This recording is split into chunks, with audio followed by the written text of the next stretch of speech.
नमस्कार। स्वराज संस्थान संचालनालय के सभागार में उपस्थित सभी अतिथियों का हम स्वागत करते हैं। जैसा कि हम सब जानते हैं कि आज हम यहाँ सुप्रसिद्ध गांधी विचारक, शोधकर्ता, इतिहासकार श्री धर्मपाल जी की शताब्दी जयंती वर्ष मनाने के लिए इकट्ठा हुए हैं। धर्मपाल जी का जन्म मुजफ्फरपुर जिले में 19 फरवरी 1922 में हुआ था। 8 वर्ष की आयु में आपने पहली बार महात्मा गांधी को देखा और आप उनके विचारों से इतने अधिक प्रभावित हुए कि आजीवन गांधी मार्ग पर चलने का प्रण ले लिया। 1942 में गांधी जी के आह्वान पर आपने भारत छोड़ो आंदोलन में भाग लिया। स्वतंत्रता के बाद आपने इस बात की खोज की कि अंग्रेजों से पहले भारत था कैसा।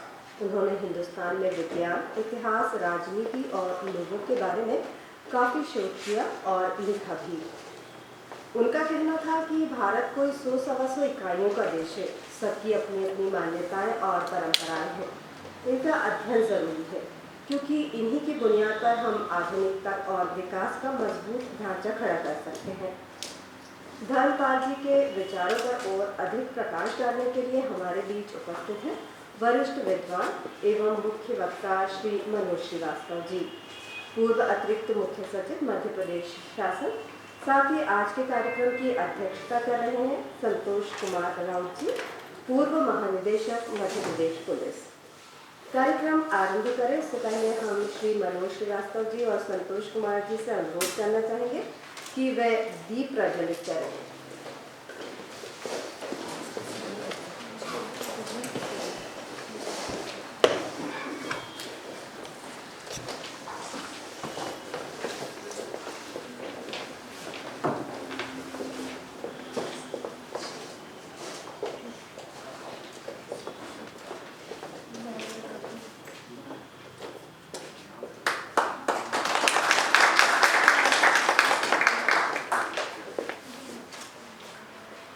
कार्यक्रम के संयोजक और धर्मपाल शोधपीठ के निदेशक संतोष शर्मा जी से अनुरोध है कि वे मुख्य अतिथियों का पुष्प गुच्छ से स्वागत करें।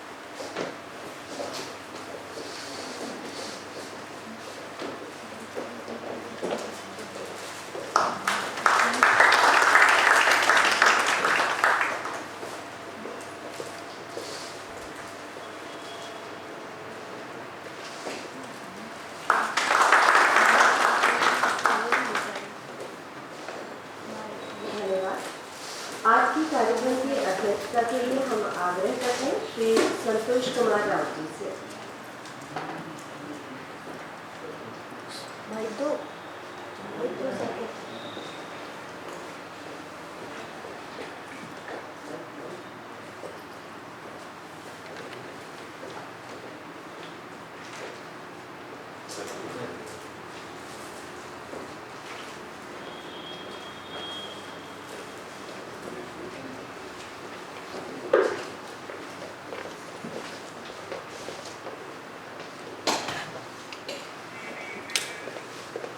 सम्मान्य मनोज कुमार जी, संतोष वर्मा जी और उपस्थित सभी साथियों, आज का ये समारोह में आपने बहुत अच्छा चीफ गेस्ट सिलेक्ट किए हैं मनोज कुमार जी को, जो जितने दिन मैं प्रशासन के सेवा में रहा तो मेरा सबसे ज़्यादा सम्मान जो है पूरे IAS में मनोज कुमार जी के प्रति था। वो साधारण IAS लोगों से अलग है, बिल्कुल। जो उनमें जो कहते हैं ना कई बार कि अंग्रेज चले गए, हाइब्रिड छोड़ गए, तो उस टाइप के व्यक्तियों से बिल्कुल अलग है।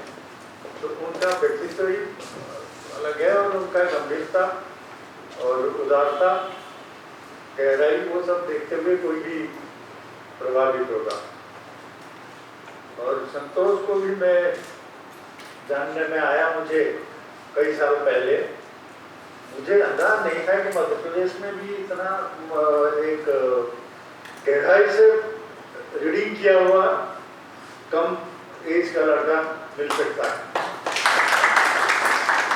वो कोई सा भी साहित्य हो, चाहे वो अंग्रेजी का हो, चाहे फ्रेंच हो, चाहे जर्मन हो, चाहे बहुत सारे बड़े बड़े ऑथर जो ऐसे जिनको मैंने भी थोड़ा बहुत पढ़ा था, तो वो सबका इनके पास था। मैंने इनसे किताब लेना शुरू कर दिया था, आपके सामने एडमिट करता हूँ कि इन्होंने मुझे किताब देने लगे और मैं उसको सब इतना शौक से पढ़ा उसको, क्योंकि जैसे पहले क्या खाली रिव्यू पढ़ के संतुष्ट हो जाते थे, तो इन्होंने मुझमें वो शौक जमाया कि मैं उसको पूरा पढ़ूँ और पूरा खत्म करूँ, शुरू से लेके आखिर तक। जैसे कि दोस्तोयेवस्की का है, अपने टॉल्स्टॉय का है, या बदलेयर का है फ्रेंच में, और सारे लोगों का जितना है। तो यहाँ तक कि मैं वॉर एंड पीस का भी छोटा रिव्यू पढ़ा था, तो इनसे ही प्रभावित होकर मैंने पूरा किताब को हिंदी का ट्रांसलेशन को पढ़ा शुरू से आखिर तक। तो ये भी एक मतलब यहाँ का अजूबा है संतोष, मैं ये मानूंगा। और बाकी तो यहाँ पे बहुत सारे लोग मैं जानता हूँ, जिसमें हमारे साक्षनाथ साहब बैठे हैं, मंच के हैं, और आज धर्मपाल जी के कार्य के संबंध में चर्चा होना है, तो उसके बारे में तो मनोज जी ही ज़्यादा बता पाएंगे। मैंने अभी तक बहुत ज़्यादा जानकारी उनके बारे में संग्रह नहीं किया हूँ, मैं भी इसमें सीखूँगा और मुझे बहुत सारी चीज़ें मालूम पड़ेगा। और ज़्यादा बोलने से पहले मैं रिक्वेस्ट करूँगा कि मनोज जी इस संबंध में अपना व्याख्यान दें।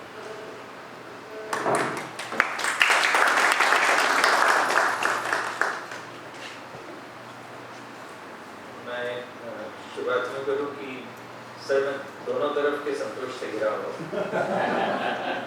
इस तरफ भी संतोष है, इस तरफ भी संतोष, और सर का कितना मुझ पर स्नेह रहा है मेरे प्रशासनिक जीवन में भी और उसके बाद भी। ये संतोष जो दिन से जरूर मैं नया संपर्क में आया, और जब से आया हूँ तब से मेरे बहुत सारी किताबों के अन्वेषण में जो है मेरी मदद लगातार करते रहे। तो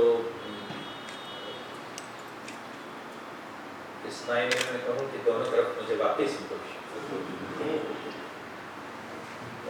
आज 19 फरवरी का दिन है। 19 फरवरी यानी धर्मपाल का जन्मदिन। 19 फरवरी तो मैं कई महीने में बड़ा महत्वपूर्ण मानता हूँ।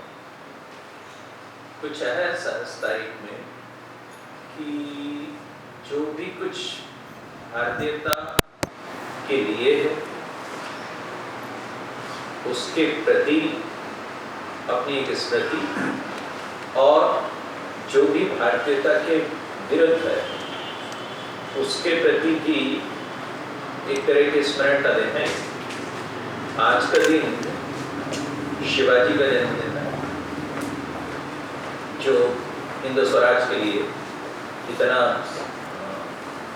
सब बलिदान किए। आज का दिन जो है गुरु गोलवलकर जी का भी जन्मदिन है, और आज का दिन हमें ये भी याद रखना चाहिए कि ये वो दिन है 19 फरवरी 1949 के दिन पूरे देश भर में कम्युनिस्टों की एक मास अरेस्ट हुई। पूरे देश भर से सर उनको गिरफ्तार किया गया, क्योंकि उन्होंने स्वतंत्र भारत के विरुद्ध कई महत्वपूर्ण जगहों पर आर्म्ड रिबेलियन किया था। त्रिपुरा में किया था, तेलंगाना में किया था, बंगाल में किया था, केरल में। तो उनकी मास अरेस्ट हुई थी। ये सारी चीजें जो हैं मिलाकर इस देश दिन को महत्वपूर्ण बनाती हैं। धर्मपाल शोध पीठ हम लोगों ने संस्कृति विभाग में यहाँ पर स्थापित की थी, और मुझे याद है उस समय कि धर्मपाल जी की मृत्यु के ठीक एक वर्ष पहले मेरी मुलाकात यहीं उनसे हुई थी, और जहानमा होटल में मैं उनसे मिलने गया था, वहाँ ठहरे हुए थे। और मैं तो इसलिए गया उनके पास मिलने के लिए कि वो मेरे शैक्षणिक समय से ही मेरे आदर्शी थे। जब यूपीएससी की मैं तैयारी कर रहा था तो उस समय उसमें एक अध्याय था सिलेबस का हमारे, और वो ये था कि और वो उसको पढ़ाया भी ऐसा जाता था तत्कालीन पुस्तकों में भी कि वो एक अंध युग है, डार्क एजेस, अंग्रेजों के आने के पहले का समय जो है वो भारत के डार्क एजेस के रूप में पढ़ाया जाता है। तो मैं उसके बारे में, चूंकि मैं अपने नोट्स को तैयार करता था हिस्ट्री में, मेरा एक विषय था यूपीएससी का, तो मैं इधर उधर की पुस्तकें तलाश करता था। तो उस समय मुझे जो है ये 2 पुस्तकें मेरे हाथ में लगी। एक पुस्तक थी द ब्यूटीफुल ट्री, जो ये बताती थी कि अंग्रेजों के द्वारा अंग्रेजी शिक्षा प्रवर्तित करने के पूर्व भारतीय शिक्षा किस तरह की थी। और एक दूसरी पुस्तक मुझे हाथ में लगी, वो थी science and technology in 18th century. और ये दोनों पुस्तकें ऐसी थीं जिनको लिखने वाला एक ही व्यक्ति था, धर्मपाल। पहली बार ये नाम सुना था, लेकिन वो पुस्तकें मूलतः जो मैंने देखकर पढ़ना शुरू किया, तो उसने तो मेरे पूरे दृष्टिकोण को ही पलट दिया। और भाग्य था मेरा कि जब यूपीएससी का एग्ज़ाम आया तो उसमें उन्होंने जो है वो क्वेश्चन पूछा ही नहीं था, बल्कि यूँ हुआ था कि उन्होंने अशोक के बारे में कुछ पूछा था, तो मैंने उसमें रोमिला थापे को तो मेरा हो गया यूपीएससी में। और वो तो सोचिए कि थोड़े से दिन सुधर चुके थे, नहीं तो एक जमाना था ऐसा जब आईसीएस में जो लोग आते थे वो जॉन स्टुअर्ट मिल का जो है ब्रिटिश भारत का जो इतिहास है वो पढ़ के आते थे। और मुझे आज तक जो उस इतिहास को, यदि आपने पढ़ा हो जरूर पढ़िए, वैसे उसको पढ़ के लगेगा कि वो हिंदुस्तान के प्रति कितनी घृणा के भाव से जो है लिखा गया है। लेकिन उसका रट्टा हमारे बिना आप आईसीएस नहीं हो सकते। तो और उसके बाद जिस तरह की हिस्ट्री पढ़ाई गई थोड़ा सा डाइल्यूट हुआ वो, लेकिन उसके मूल जो है वो वैसे की वैसे है, उसके फाउंडेशंस जो है चेंज नहीं हुए। सोचिए कि मेरा तो एग्ज़ाम जब मैंने शुरू किया था यूपीएससी का, मैंने तो 1984 के आसपास शुरू किया, 1987 तक चला।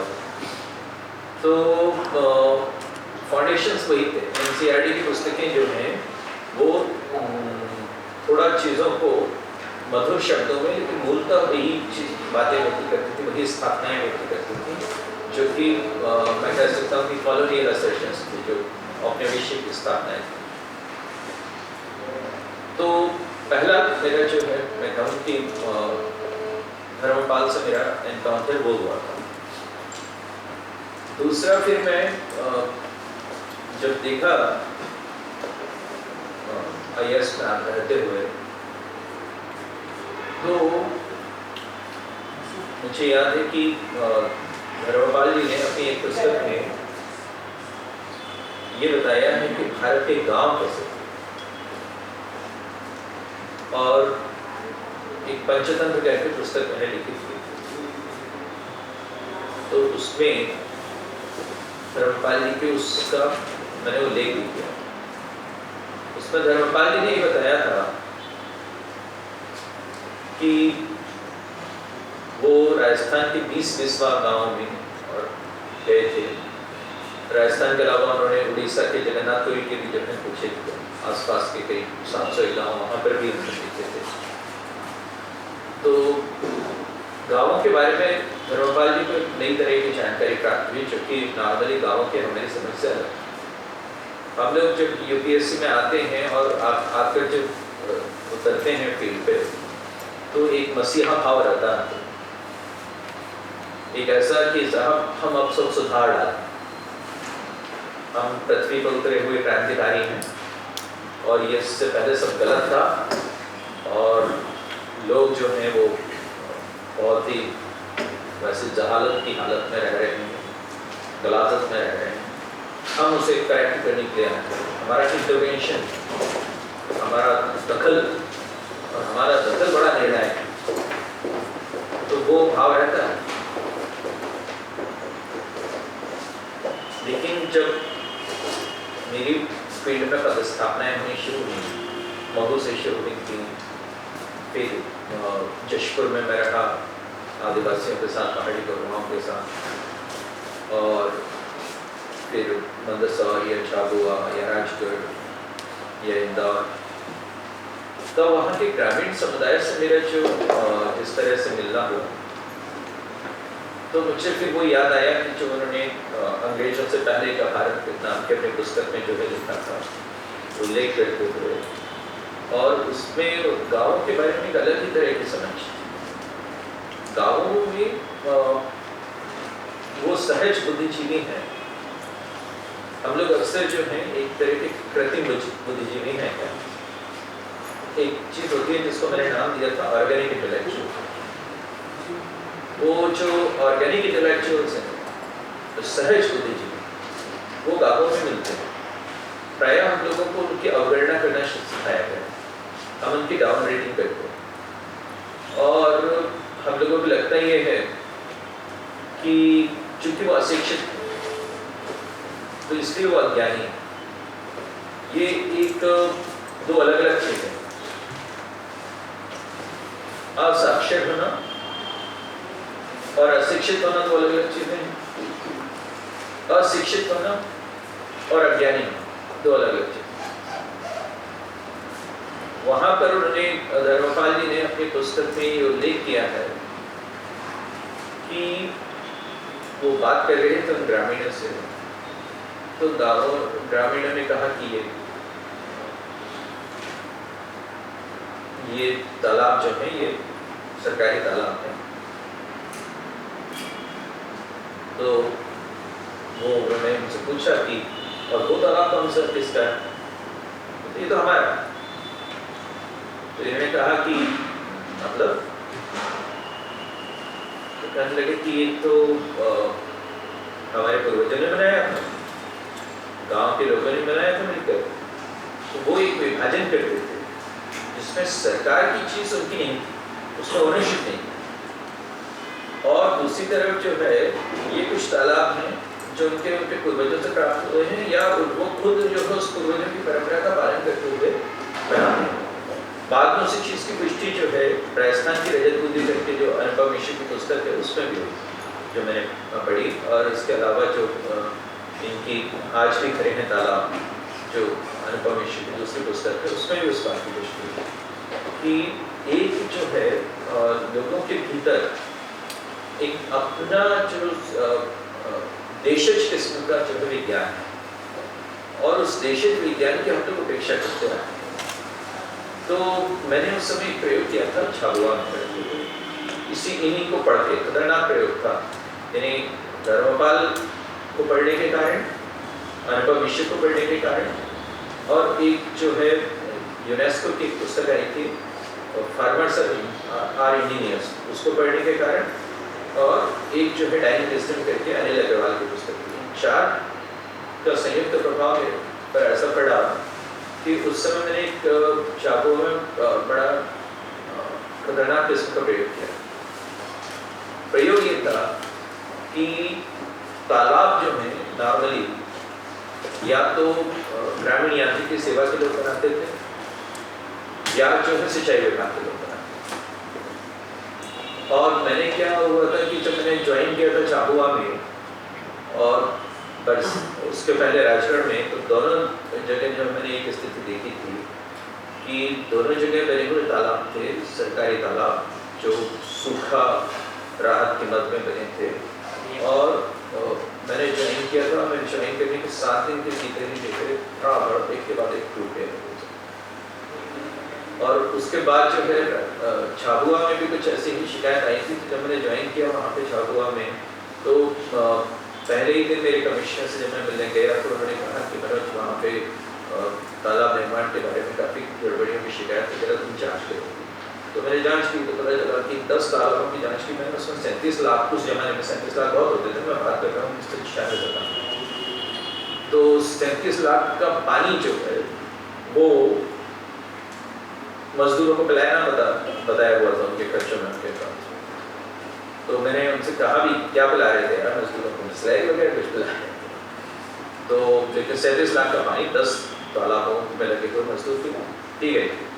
और वो भी तालाब ऐसे ही फूटे थे जैसे कि राजगढ़ के फूटे थे। दोनों जगह करीब 15 इंजीनियर्स को मुझे सस्पेंड करना पड़ा, तो दूसरी जगह 39 इंजीनियर्स को सस्पेंड करना पड़ा। तो मैंने जो ये प्रयोग किया, प्रयोग करने से पहले इसके व्यावहारिक रूप से जानने के उसी राजस्थान से जिसकी चर्चा जयकर धर्मपाल जी ने की थी, वहाँ से राजेंद्र सिंह को बुलाया। राजेंद्र सिंह जी जो है वो कहना चाहिए कि जल पुरुष बाद में घोषित हुए। उस जमाने में तो मध्य प्रदेश में पहले कहा थे और वो अलवर में काम कर रहे थे वहाँ की नदी पर, और उसको रिवाइवल की देशिज तरीके से कोशिश कर रहे थे। बहुत ही कीमती काम था। तो हम लोगों ने ये प्रयोग किया कि हम जो है गांवों में तालाब बनवाएंगे झाबुआ की रूरल कम्युनिटी से, और कोई भी इंजीनियर वहां पे विजिट नहीं करेगा, ना आरएस के लोग जाएंगे और ना जो आपके पीडब्ल्यूडी के जाएंगे, ना इरिगेशन के जाएंगे, ना पीएचई के जाएंगे, कोई भी नहीं जाएगा। हमारी जो तथाकथित आधुनिक शिक्षा प्राप्त किए हुए लोग हैं वो नहीं जाएंगे। ये झाबुआ के मामा लोग जो कहलाते थे वो बनाएंगे। हम लोग उनको 1 लाख रुपए देंगे। उस जमाने में 1 लाख बहुत बड़ी बात है, और वो अपनी तरफ से 1 लाख या उससे अधिक उनको अपनी तरफ से मिलाना पड़ेगा, चाहे वो सामग्री की शक्ल में मिलाएं, चाहे वो श्रम की शक्ल में मिलाएं, चाहे किसी भी तरह से। तो ऐसा करके हम लोग ने शुरू किया। इन्होंने अपने अनुभव भी शेयर किए गांव वालों के साथ, जो राजेंद्र सिंह जो आए थे। 200 तालाब बने और उन तालाबों को देखकर कोई भी कह सकता था कि ये 2 लाख की कीमत के नहीं, कोई 6 लाख की कीमत का, कोई 7 लाख की कीमत का उस समय लगता था, कोई 8 लाख की, 10 लाख की, ऐसे नहीं। और बड़े बड़े अच्छे तालाब। वो झाबुआ के मामा कुछ ऐसे हैं कि कश्मीर से कन्याकुमारी तक कहीं भी कोई भवन गिरे बने तो उसमें झाबुआ के मामा का पसीना है। वो देशिक विज्ञान था उनके पास, वो देशिक ज्ञान था और उन्होंने बनाया। तो वो 200 तालाब फूटे नहीं, और उनके प्रति उनके मन में वो ओनरशिप की भावना आई, जो ये हमारे तालाब, जो जिसकी चर्चा इन्होंने की थी धर्मपाल जी। तो मैंने एक अनुभव से मुझे पता लगा कि ओनरशिप की भावना क्या है। आप लोग देखते होंगे कि अभी गांवों में यदि स्कूल भवन की कोई ईंट भी गिर जाए तो लोग, गांव के लोग अपनी तरफ से नहीं लगाते, वो इंतजार करते हैं कि पीडब्ल्यूडी आके सुधारे या आरएस जो भी आके सुधारे, वो अपनी तरफ से नहीं करते। यहाँ ये हुआ था कि एक तालाब में छोटी सी दरार है, तो जो लोग कुछ नहीं या न्यस्त स्वार्थों के लोग थे, उन्होंने मीडिया वालों को भेजा और उसकी वो फोटो खिंचवाई और अखबार में छपवाई। अब वो गांव के लोग जो है बड़े तैश में मेरे पास आए और उन्होंने मुझे दिखाया कि साहब ये देखिए क्या है, ये तालाब हमारा है, हमने बनाया और इसकी जो बारे में ये छपा और हमने तो रात ही रात में उसको सुधार भी दी, लेकिन ये इस तरह से छाप रहे हैं। तो मैंने कहा चिंता मत करो, जब इस तरह का काम करोगे तो आएगी ही ये सब बात, लेकिन उससे विचलित होने की आवश्यकता नहीं। मैंने कहा हम लोगों को प्रशासनिक जीवन में अनुभव है कि कोई चीजें क्यों छपती है। सामान्यतः जो है, जो दूसरे लोग हैं जो प्रशासनिक जीवन में नहीं है, वो लोग जो छपते हैं तो उसको ग्रहण कर लेते हैं, वो क्या छपा है उसको देखते हैं। हम लोग देखते हैं क्यों छपा। तो मैंने कहा मुझे मालूम है, आप चिंता मत करो। तो चले गए, लेकिन वो ओनरशिप की बात थी कि हमारे तालाब, तो वो जो स्वत्व है वो होता है जब आप ये इस तरह की जो ऑटोनॉमी, जिसकी बात जो धर्मपाल जी ने की थी अपनी पुस्तक में 18वीं सदी के पहले के भारत में, वो वहाँ मुझे दिखी। फिर उसके बाद पंचतंत्र की, जिसको मैं चर्चा कर रहा था, पंचशील करके जो पुस्तक हम लोग लिख रहे थे, मैं आपको निकलती हूँ, तो उसमें जो है हम लोगों ने वो जो उन्होंने कहा था शिक्षा के बारे में, उसको भी द ब्यूटीफुल ट्री, उसको भी देखा। द ब्यूटीफुल ट्री अपने आप में इतनी महत्वपूर्ण और ऐसी पुस्तक है कि जिसका हमें बहुत ज़्यादा कहना चाहिए कि उपयोग करना चाहिए। हम लोग तो उस पुस्तक को क्यों नहीं पढ़ाते हैं, उस पुस्तक के अध्याय जो हैं क्यों हमारे किसी एकेडमिक्स का हिस्सा नहीं बनते हैं। वो पुस्तक तो इस मायने में महत्वपूर्ण है कि वो भारतीय शिक्षा के बारे में जो भी प्रोपेगेंडा खड़ा किया गया था कॉलोनियल फोर्सेस के द्वारा औपनिवेशिक ताकतों के द्वारा, उसको खत्म कर दिया। एक तो उस प्रोपेगेंडा को समझना इसलिए जरूरी है कि सामान्यतः ये होता है कि जब तक कि आप पूर्व में उपस्थित किसी चीज की विश्वसनीयता को ध्वस्त नहीं कर दोगे, तब तक आप किसी नई चीज का प्रवर्तन नहीं कर पाओगे। तो यदि हमें जरूरी है कि हमें अंग्रेजी शिक्षा का प्रवर्तन करना है और अंग्रेजी शिक्षा का प्रवर्तन अपने औपनिवेशिक उद्देश्यों की प्रति उसकी पूर्ति के लिए करना है, तो हमें ये भी जरूरी है कि उसी के साथ साथ हम ये करें कि ये बताएं कि इसकी आवश्यकता क्यों, और इसकी आवश्यकता तब तक स्थापित नहीं होगी जब तक कि हम पूर्व की शिक्षा की अपर्याप्तता के बारे में लोगों को आश्वस्त नहीं। तो कुछ भारतीय की शिक्षा के बारे में कुछ प्रवाद खड़े किए गए। एक प्रवाद ये खड़ा किया गया कि भारतीय शिक्षा जो है वो धार्मिक शिक्षा। एक दूसरा प्रवाद ये खड़ा किया गया कि भारतीय शिक्षा वो ब्राह्मणों तक सीमित। एक तीसरा प्रवाद ये खड़ा किया गया कि भारतीय शिक्षा जो है स्त्रियों को नहीं दी, लड़कियों को नहीं। इस तरह की सारी बातें हैं। तो ब्यूटीफुल ट्री जो है वो इस मायने में महत्वपूर्ण है कि वो इन सारी जो है स्थापनाओं का खंडन करती है, इन सारे इम्प्रेशंस का। और धर्मपाल की शोध की विशेषता ये है कि धर्मपाल कोई भी बात किसी भी भारतीय स्रोत से नहीं करता,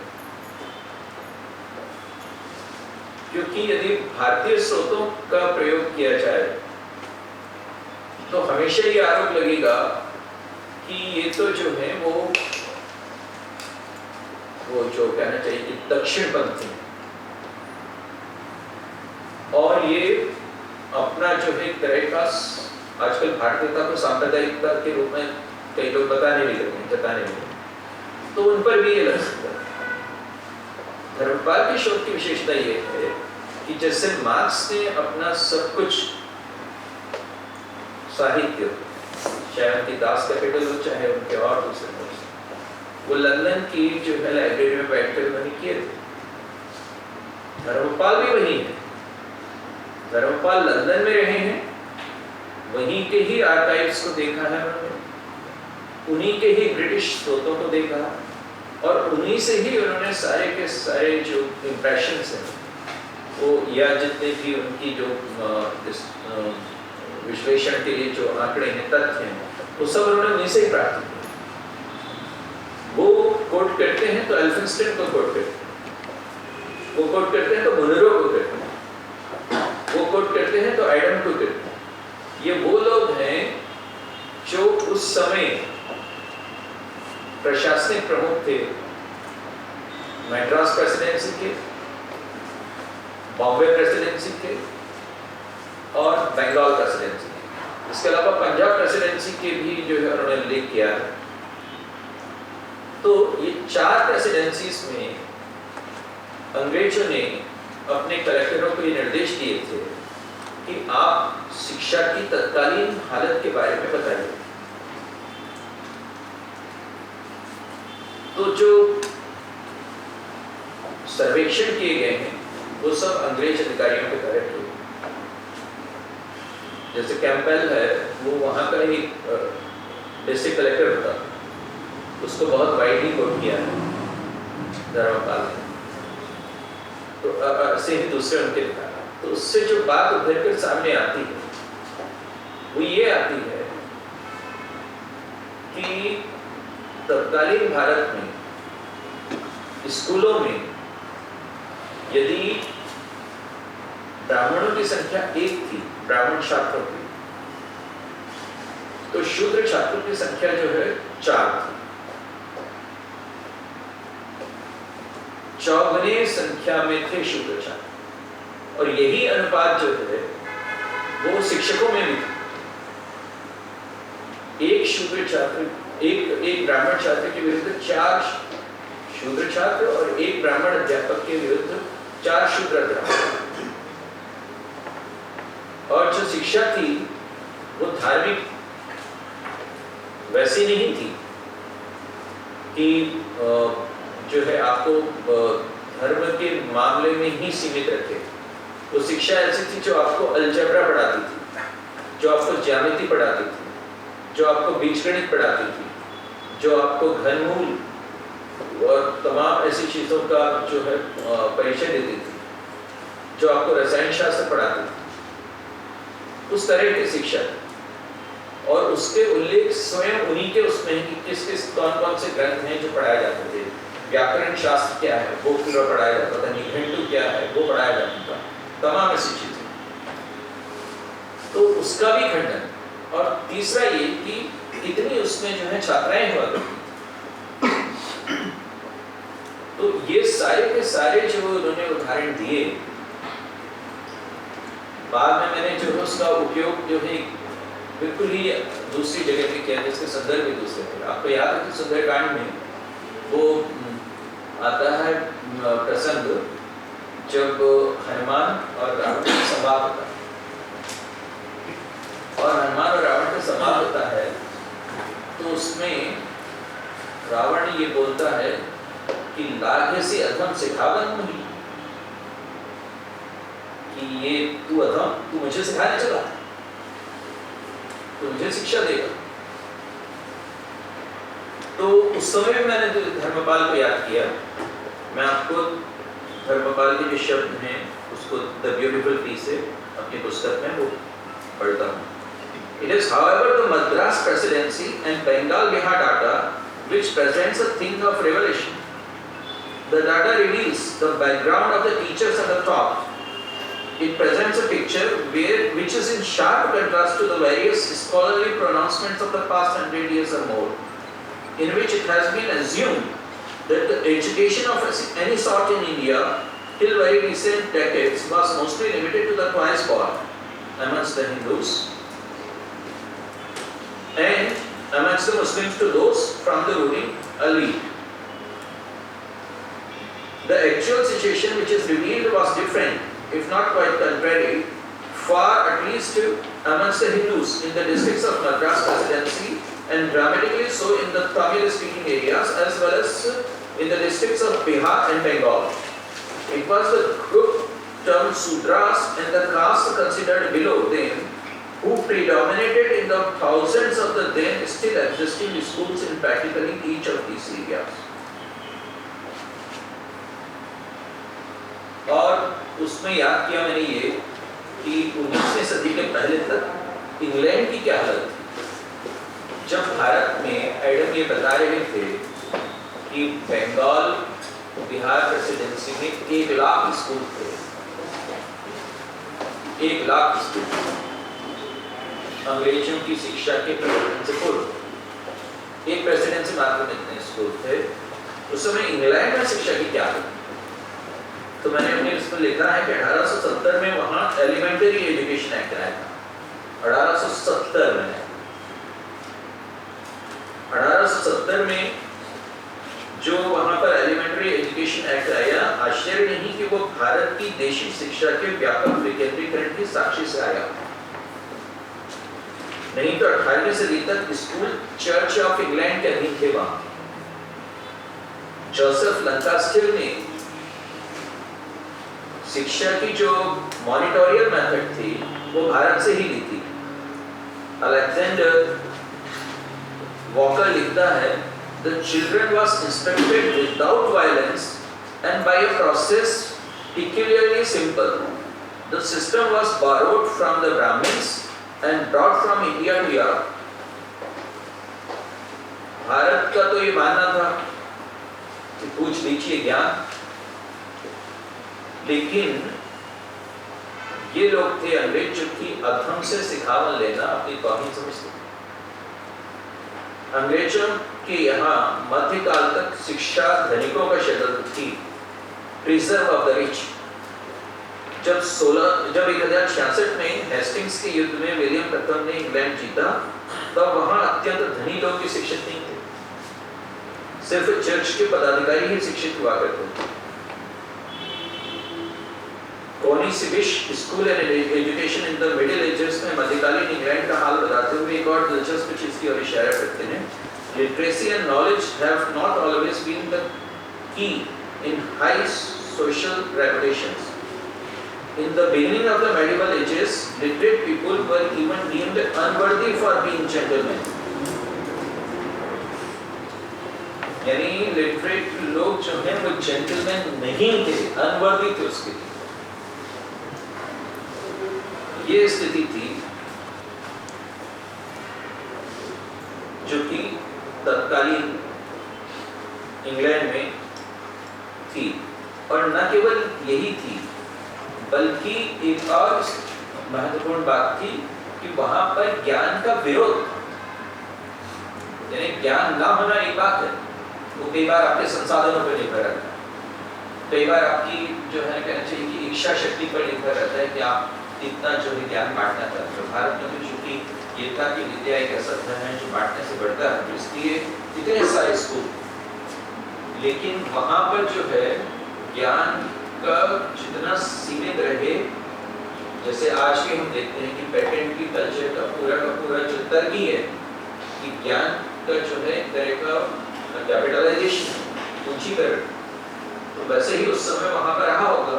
तो चर्च के कुछ पदाधिकारियों तक सीमित थी शिक्षा, और कोई दूसरा ज्ञान प्राप्त करने की कोशिश करे तो उसके प्रति एक तरह का शत्रुतापूर्ण व्यवहार था।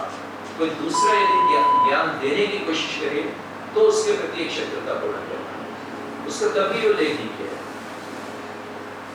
वो ध्यान देने की बात है कि किसी जमाने में इंग्लैंड में अंग्रेजी शिक्षा प्रतिबंधित, किसी जमाने में इंग्लैंड में, और मैं ज्यादा पुराने जमाने की बात नहीं कर रहा हूँ, मैं बात कर रहा हूँ ये 16वीं शताब्दी 16वीं शताब्दी के इंग्लैंड में अंग्रेजी में बाइबल का अनुवाद करना मृत्युदंड पात्र बना था। जॉन वाइक्लिफ ने जब पहली बार बाइबल का अनुवाद किया था तो एनोनिमस होकर किया, अनाम रूप से, और ढूंढ मचती रही कि कौन था जिसने ये अनुवाद किया। जॉन वाइक्लिफ की मृत्यु के 40 साल बाद जब ये पता लगा कि ये व्यक्ति था जिसने कि अनुवाद किया था बाइबल का और ये पाप किया था, तो जॉन वाइक्लिफ के कब्र खोदी गई और उसके रिमेन्स वहां से हटाए गए और उसको शुद्ध किया गया। तो वो लोग जो कि भारत में आधुनिक शिक्षा लाए, उनकी स्वयं शिक्षा के प्रति अपने देश में क्या प्रतिबद्धता थी उसको हमें देखना चाहिए। कोपरनिकस हो, गैलीलियो हो, जियोर्डानी ब्रूनो हो, केपलर हो, सब उदाहरण है कि ज्ञान के लिए क्या क्या नहीं झेलना पड़ा। रिचर्ड डॉकिंस और स्टीवन वीनबर्ग जैसे लेखक और शोधकर्ता आज इस दमन के उदाहरण दे रहे हैं। आज कुछ हलकों में यह भी कहा जा रहा है कि गैलीलियो की यंत्रणा के पीछे उसके वैज्ञानिक विचार नहीं थे, बल्कि उसके विचारों का धर्म विरोधी होना। 70 साल के गैलीलियो को चर्च के भीतरी हिस्सों में ले जाकर उसे यातना के उपकरण दिखाकर डराने वालों ने उसे अपने जीवन के शेष 7 वर्षों में नजरबंद उसके अधार्मिकता के कारण नहीं, उसकी वैज्ञानिकता के कारण। उस पर चले मुकदमे में रोमन कैथोलिक चर्च के कार्डिनल रॉबर्ट बेलमाइन ने कहा था कि but to affirm that the sun is really fixed in the center of the heavens and the earth revolves very swiftly around the sun is a dangerous thing, not only irritating to the theologians and philosophers but injuring our holy faith and making the sacred scriptures false. Galileo को सजा सुनाते हुए church ने ये कहा था कि the doctrine that the earth is neither the center of the universe nor immovable, but moves even with the daily rotation, is absurd and both psychologically and theologically false, and at least an error of fact. Galileo की पुस्तकें पढ़ने से कैथोलिकों को मना कर दिया गया था और यह प्रतिबंध गैलीलियो की ट्रायल के 200 साल बाद तक चलता रहा। 1864 में पोप पायस नवम ने जाकर उसको खत्म किया था और गैलीलियो ने अपनी जान कैसे बचाई थी? उसी तरह से मृत्यु निकट आई कल तोई, जैसे रावण हनुमान को कहता है, वैसे ही गैलीलियो ने जब देखा कि उसकी जान पर आ बनी है तो अपनी थ्योरी वापस लेकर उसने अपनी जान बचाई थी। 22 जून 1633 को होली चर्च के द्वारा यातना और मृत्युदंड का मुकदमा चलते हुए उसके शब्द अंततः यूं थे: Because I have enjoined by his holy office to abandon the false opinion that the sun is the center and immovable, I abjure, curse and detest the said errors and heresies contrary to the said holy church. ये कहना पड़ा था। 16 फरवरी 1600 में Bruno जैसे वैज्ञानिक को Roman Catholic church ने जलाकर मार डाला था और उसकी जीभ भी बांध दी गई थी मारने से पहले, ताकि मरने से पहले वो लोगों को संबोधित नहीं कर सके। ब्रूनो का दोष यही था कि वो चर्च को विज्ञान सिखाने चला था, लागिज्म सिखा रहा था। ब्रूनो की पुस्तकें आज भी चर्च द्वारा निषेधित पुस्तकों की सूची में हैं टिल टुडे। मार्क्स के मित्र एंजेल्स ब्रूनो को तो फिर भी भाग्यशाली मानते हैं, क्योंकि उसे तो सिर्फ जिंदा ही जलाया गया, जबकि रक्त संचार का विज्ञान ढूंढने वाले सर्वेंटस को तो जलाकर मार डालने से पहले 2 घंटे तक रोस्ट किया गया। आपको इस स्थिति की कल्पना कीजिए। और ये लोग भारत को बता रहे थे कि भारत में ज्ञान नहीं, अंग्रेज आए, उन्होंने हमें सिखाया। और आप देखिए कि कितने यूनिवर्सिटीज हैं जो आज तक भी लिखाती हैं, आपको बाकायदा प्रश्न पत्र में एक प्रश्न पूछा जाता है जिसमें कहा जाता है कि अंग्रेजों का क्या योगदान रहा, और हम जो है उसमें वो बिंदु जो कि हमारी पुस्तकों में, पाठ्य पुस्तकों में दिए हुए, वो सब लिखते हैं और उसमें लिखते हैं कि अंग्रेजों ने वैज्ञानिक शिक्षा, बल्कि भारत में जो है एक जातीय पूर्वाग्रह के साथ एक पूरा आंदोलन चलता और उनके एक स्वनामधन्य महाशय हैं, उन्होंने अंग्रेजी देवी के और मैकाले की मूर्तियां स्थापित करके उनके मंदिर बनवाए। अंग्रेजी देवी की मूर्ति, मैकाले की मूर्ति और मंदिर ये इसलिए होते हैं क्योंकि हम धर्मपाल की उस पुस्तक को, द ब्यूटीफुल ट्री को, उसको याद नहीं रखते। और जैसा मैंने कहा, धर्मपाल किसी सांप्रदायिक उद्देश्य से बात नहीं करते। धर्मपाल ने द ब्यूटीफुल ट्री ये शीर्षक ही जो है गांधी जी के एक कथन से चुराया, जब गांधी जी ने ये कहा था कि अंग्रेज आए और उन्होंने हमारी जो है शिक्षा व्यवस्था को अपरूट किया और वह सुंदर वृक्ष सूख गया, द ब्यूटीफुल ट्री, वो उन्होंने कहा सूख गया। वहां से उन्होंने गांधी ये लिया। और धर्मपाल जो है, उनकी गांधी पुस्तक भी है, तो धर्मपाल उस दृश्य से बात करते। दूसरा महत्वपूर्ण मुझे ये लगा था कि धर्मपाल की जो पुस्तक थी science and technology 19th century India, वो जो जिस समय मैंने उसको पढ़ा उसके ठीक 2 महीने पहले मैंने मधु लिमे का एक भाषण सुना। मधु लिमे जी उस भाषण में ये कह रहे थे, और वो एक तरह से कॉलोनियल ऑक्यूपेशन को जस्टिफाई कर रहे थे, शायद उन्हें भी नहीं मालूम था क्योंकि वो समाजवादी थे और उनका इरादा तो नहीं रहा होगा, लेकिन वो उस चीज़ को जो है जस्टिफाई ही करे। वो कह रहे थे कि जब अंग्रेज भारत में आए और उन्होंने भारत पर अधिकार किया, तो स्थिति ये थी कि वहां पर तो जो है स्टीवेंसन और जेम्स वॉट वो स्टीम इंजन का आविष्कार कर रहे थे, तब भारत में पंडित जो हैं वो ग्रामीणों को बता रहे थे कि पंचगव्य में कितना गोबर होना चाहिए और कितना दही, कितना गौमूत्र होना चाहिए, ये मधुली में बोले थे। तो सामान्यतः मुझे भी ये लगा कि शायद ये स्थिति रही होगी प्रारंभिक रूप से कि वहाँ तो उस समय आविष्कार हो रहे थे और भारत में नहीं हो रहे, लेकिन उसके बाद जब 2 महीने बाद मुझे ये science and technology in century India पढ़ने में आई, तब फिर मेरी आंखें खुली। तब मैंने देखा कि उस समय का भारत जो है किस तरह से इतने वैज्ञानिकताओं से भरा हुआ भारत, यानी हम जो है आज इम्यूनाइजेशन की बात करते हैं, टीकाकरण की बात करते हैं, वैक्सीनेशन की बात करते हैं। धर्मपाल बताते हैं कि कैसे बंगाल के उन्होंने अंग्रेजी ही उनकी आदत थी, हमेशा अंग्रेजी प्रशासकों के उदाहरण देते थे, तो उन्होंने उनका उदाहरण देते हुए बताया है कि कैसे ब्राह्मणों का एक दल था जो एक ऋतु विशेष में गांव में जो है घूमना शुरू करता और सबको इनॉकुलेशन करता। और हमारे यहाँ में बताया जा रहा था कि पाश्चर्य ने और उन्होंने जो है वो टीकाकरण में सब, और वहाँ वो स्थिति थी। यानी जो भारत में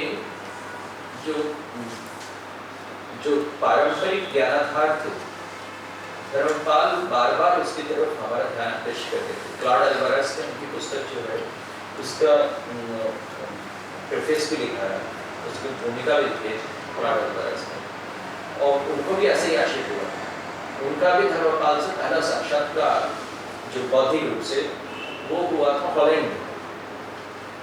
वो हॉलैंड में गए थे क्लॉड अल्वारेज, और वहाँ पर उन्होंने एक लाइब्रेरी में ये पुस्तक देखी, science and technology in century. तो उसको पढ़ने लगे, उसको पढ़ते पढ़ते वैसे ही उसमें खो गए भाई। उन्होंने देखा कि उसका लेखक था कोई धर्मपाल। फिर वो बताते हैं कि धर्मपाल से उनकी भेंट लंदन में हुई, वहाँ वो अपनी पत्नी जो है उसकी अंग्रेज पत्नी थी उनकी, एक लड़के का नाम डेविड था और वो लंदन में ही रहते थे। तो उनसे जो है मिलने की उनकी आकांक्षा रही काफ़ी समय तक, और उनसे उनकी मुलाकात हुई तब जब वो यहाँ मैड्रास में आए हुए थे, और वहाँ पर वो जहाँ ठहरे थे उसी में ही कमरे में ये भी ठहरे हुए थे धर्मपाल। और धर्मपाल जो हैं उनसे उनके बारे में कुछ लोगों को पता भी नहीं था कि वो लोग ठहरे हुए हैं। तो क्लॉड अल्वारेज से मिलने के लिए जो है एक युवा लोगों का छात्रों का एक ग्रुप आया था जो PPST के नाम से वो चलाता था, patriot and people oriented science and technology, PPST का। और उसने क्लॉड अल्वारेज की पुस्तक पढ़ी हुई थी जिसमें जो homo faber technology and culture in India की पुस्तक है क्लॉड अल्वारेज, और वो धर्मपाल के ही प्रभाव से मैंने लिखी थी, इसी पुस्तक के प्रभाव से। और इसी तरह से जो है एलन सिलेन है, तो उन्होंने भी एक ऐसी ही पुस्तक लिखी है नॉन वेस्टर्न साइंस पर। तो उनकी जो नॉन वेस्टर्न साइंस की पुस्तक है वो भी धर्मपाल को उद्धृत होती है। ये कहना कि साइंस जो है वो पश्चिम का प्रिजर्व है, ये कहना कि विज्ञान जो है वो पश्चिम का एकांत अधिकार है, ये बहुत बड़ी हमारी वो भूल रही है। और हम लोग इतिहास को उसी अर्थ में इतिहास की अवज्ञा करते हैं। तो मैंने आज का विषय था कि इतिहास का पालन कब होगा, जबकि हम इतिहास के तथ्यों को पूरा पढ़ेंगे, जानेंगे। यदि हमारा इतिहास इस तरह का है कि वो इतिहास के दमन से पर आधारित है, और ये दमन जो है जिन विचारधाराओं के आग्रह का परिणाम रहा या उनकी भूमिका का परिणाम रहा, वो या तो औपनिवेशिक विचारधाराएं जिनका एक हित था, या एक दूसरी तरह की विचारधारा भी थी, जबकि वर्तमान में भी अपनी प्रासंगिकता विश्वसनीयता हो जाने के बावजूद भी जो लगातार सक्रिय रहती है। तो वो भी इतिहास के निरंतर दमन पर आधारित, यानी उसका तो एक तरह का साइकोपैथी है, उसकी मनोविकृति है। उसके एक जो शासक थे कंबोडिया में हुए, पोल पोट, उस विचारधारा के, वो इतिहास के प्रति उनकी इतनी अरुचि थी और इतिहास को मिटाने की ओर इतने उत्सुक थे कि उन्होंने एक ड्रॉप ईयर या 0 ईयर का जो है सिद्धांत निकाला। उस शासक थे तो सिद्धांत को व्यापार में बदलते थे। तो ड्रॉप ईयर या 0 ईयर ये था कि जब से वो सत्तारूढ़ हुए हैं तब से सभ्यता शुरू, और उसके पूर्व का जो है सब कुछ बेकार है, विनष्ट कर देना है, सामग्री है और पूंजीवादी है, और जो तमाम किस्म के जो भी शब्द कहते दिए जाते हैं वो सब कहते उसको नष्ट कर। तो उन्होंने कोई भी यदि व्यक्ति जो शिक्षित मिल जाता था उनकी हत्या की पूरी प्लानिंग, द किलिंग फील्ड्स करके एक जो है कभी फिल्म देखिए आप, उसी पर बनी, उसमें 2 पत्रकारों की कथा है। 2 विदेशी पत्रकार उस समय जबकि उन्होंने ये अभियान शुरू किया था कि जिसमें बुद्धिजीवियों को मार डालना है, जिसमें संस्कृति और सभ्यता के पुराने चिन्हों को खत्म कर देना है, तो और वो बहुत क्रूअल था, उसमें लाखों लोग मारे गए। तो उसमें 2 पत्रकारों की कथा है जो ये बताती है कि अब वो पत्रकार थे और विदेशी, और उनको ये सिद्ध करना है कि वो निरक्षर हैं, उनको कुछ नहीं पता, और क्या होता है कोई आदमी शिक्षित होता तो कितना भी कोशिश कर ले, कहीं ना कहीं कुछ निकल ही जाता, लोग पहचान लेते, तो कैसे फिर वो अपने को जो है ढांकते। तो अगर बड़ी अच्छी कथा है, कहानी है द किलिंग फील्ड्स। मैं जब CPR होता था तो मैंने यहाँ पर एक पत्रकारिता पे आधारित जो है वो किया था, फिल्मों का फिल्मोत्सव किया था, उसमें एक किलिंग फील्ड्स में दिखी। तो वो फिल्म जो है इस बात का उदाहरण है कि वो मनोविकृति है इतिहास के दमन की। मैं अक्सर कहता रहता हूँ कि इतिहास भारत में जो है वो जितना, भारत में ही यूरोप में भी जितना जो है पेंसिल का काम है उससे कहीं ज़्यादा वो इरेजर का काम, रबर का काम, मिटाया बहुत गया। तो वो जैसे यूरोप में आप कभी देखिए तो प्री क्रिश्चियन हिस्ट्री पढ़ाती ही नहीं, मिलती ही नहीं, खत्म कर दी गई वहाँ। उसी तरह से भारत में भी आपको यही चीज मिलेगी, हमारा इतिहास जो है बहुत कुछ मिटाया गया। और जैसे जो है किसी जमाने में अलेक्जेंड्रिया में जो 5 लाख पुस्तकें थी वो जलाई गई थी। अलेक्जेंड्रिया की पुस्तकें इस्लाम जब जलाई गई थी तब तक इस्लाम तो था ही नहीं, इसलिए हम जो बख्तियार खिलजी का उदाहरण देते रहते हैं नालंदा के बारे में, उनका तो कोई भूमिका थी नहीं। अलेक्जेंड्रिया के उस पुस्तकालय को चलाने वाली सभ्यता कौन थी? किन लोगों ने इसको चलाया था? और वो 5 लाख पुस्तकें कहाँ से आई थी? कौन सी सभ्यता थी जो इतनी सारी पुस्तकों को प्रोड्यूस करी? तो वो ऐसे प्रश्न हैं जो कुछ मूलभूत चीजों की हमें ले जाएंगे। तो एक समय का वो स्थिति थी कि इतिहास का दमन यूं भी किया जाता, ऐसे ही जो है भारत में भी हुआ। 1857 के बाद अंग्रेजों ने घर घर जो भारतीय पुस्तकें थी दिल्ली में ढूंढ के नष्ट, उसका भी हमारे स्वराज संस्थान में जो है एक हम लोगों ने प्रकाशन किया था कि क्या कुछ हुआ था। तो ये जो स्थिति है इतिहास के पालन की, वो धर्मपाल से ये हमें मिली, जो इतनी उत्सुकता, इतने अन्वेषण, इतने जिज्ञासा से उन्मत्त थे कि जो प्रकट रूप से हमें दिखाया जा रहा था, बताया जा रहा था, उसका संतुष्ट नहीं रहे। उन्होंने स्वयं जो है प्राइमरी सोर्सेस देखे, स्वयं जो है प्राथमिक स्रोत देखे कि उनसे पता करें। लोग कहते हैं कि इतिहास रात की बाल्टी है, history is the bucket of fishes.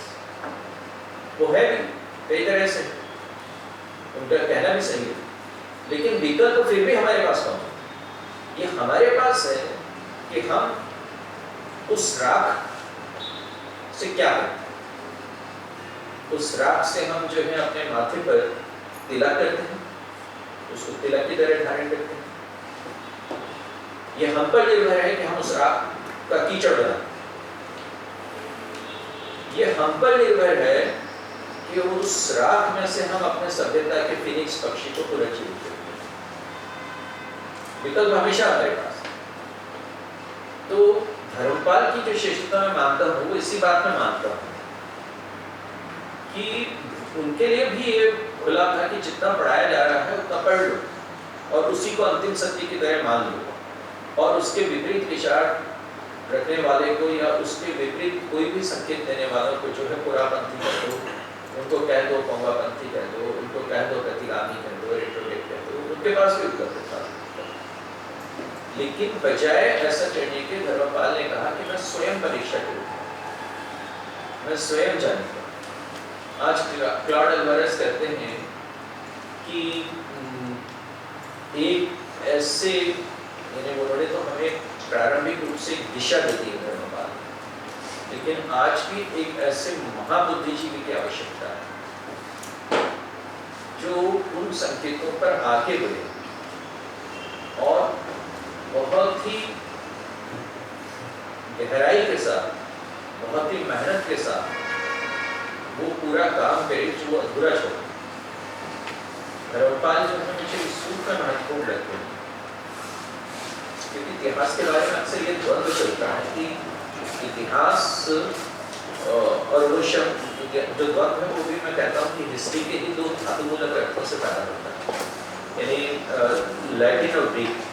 History शब्द जो है, जिस हिस्टोरिया से बना है ना, वो एक संज्ञा है जिसका अर्थ होता है कथा, वृत्त, और लैटिन में होता है, लैटिन हिस्टोरिया का वहाँ पे वो एक संज्ञा है, कहानी, वृत्त, कथा।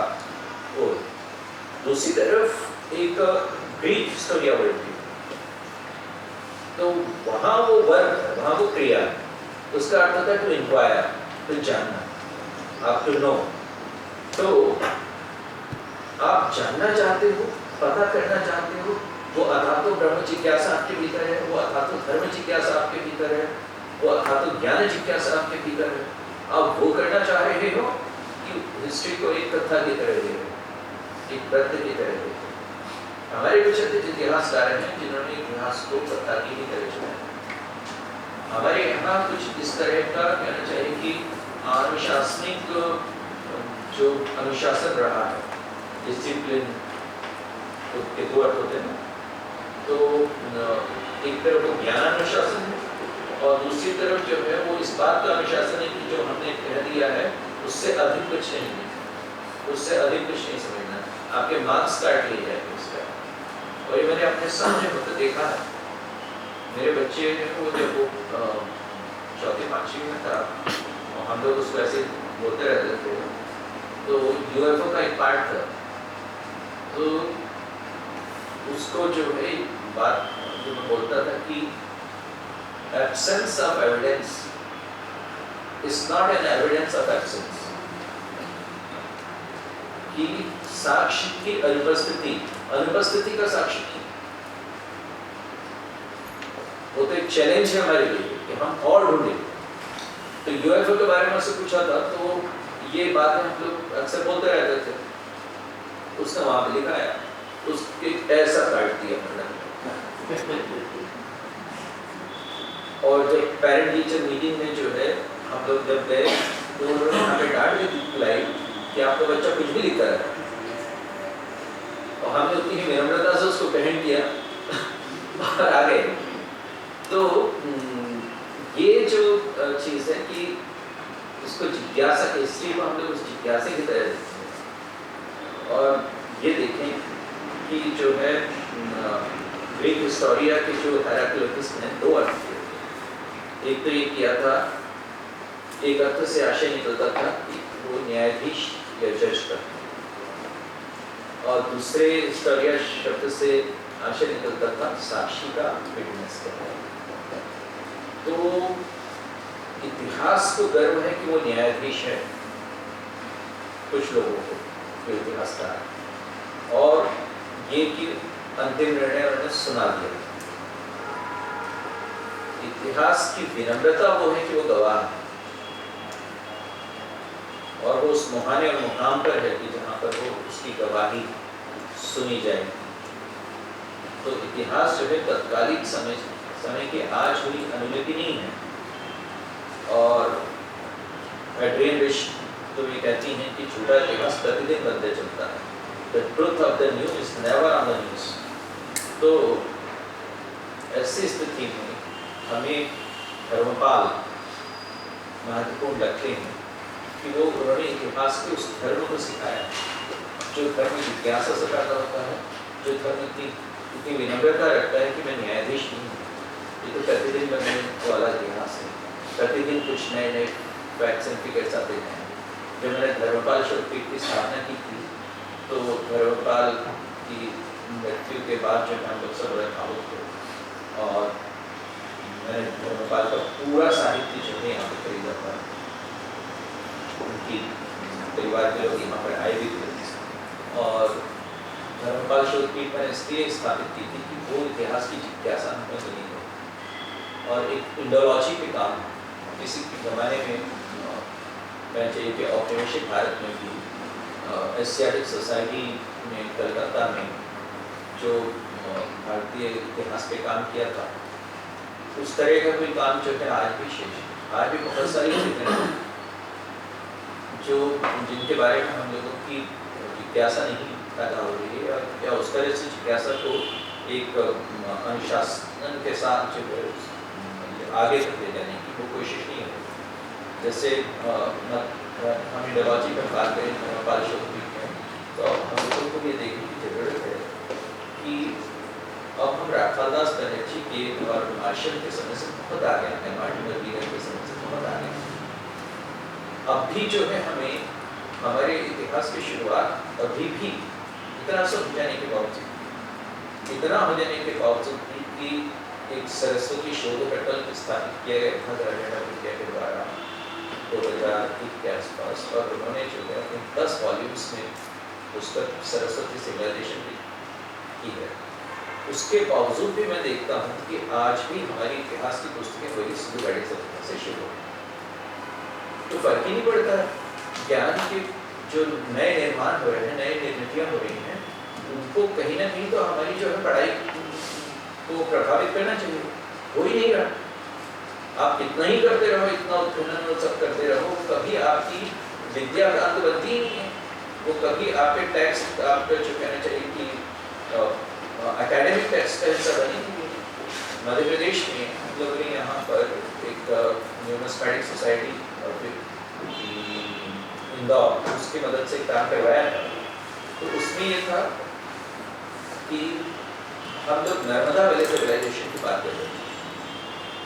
सरस्वती सिविलाइजेशन तो निश्चित रूप से ज़्यादा पुरानी और ज़्यादा विस्तृत थी, इस अर्थ में कि रिमोट सेंसिंग से उसका पता लगाया गया और पता चला कि हाँ एक सरस्वती नदी थी जो वाकई लुप्त हो गई, और जो है ये भी पता लगा कि उसके किनारे जो है 2000 नदी।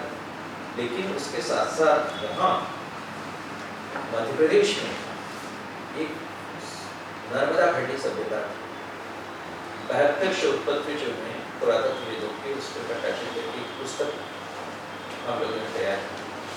आज भी जो है वो जनसंपर्क की लाइब्रेरी में मौजूद होगी, वो नर्मदा वैली सिविलाइजेशन कल्चर। तो वो जो नर्मदा वैली नर्मदा घाटी सभ्यता, वो यदि आप उसको देखेंगे तो वो इतिहास के प्रति हमारी दृष्टि को फिर परिवर्तित करेगी। कुछ सारे जो स्ट्रक्चर्स हम लोगों ने बना रखे हैं वो सब उसको चेंज करेगी।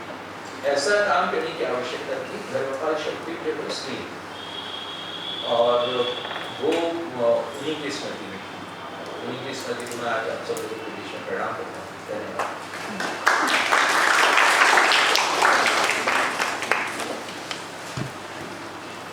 धन्यवाद। यूँ तो आपके वक्तव्य में हमें काफ़ी जानकारी मिल भी चुकी है, लेकिन हमारे बीच जो हमारे अतिथि मौजूद है, अगर वो कुछ प्रश्न पूछना चाहें मनोज जी से तो पूछ सकते हैं।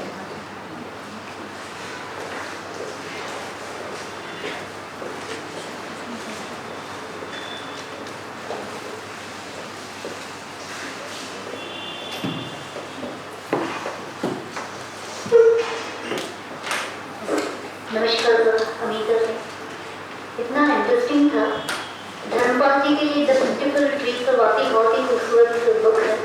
और ये आपका जो विचार था कि इसको एंशिएंट एजुकेशन के बारे में या हमारी जो एजुकेशन है उससे इसको नहीं रखा गया है।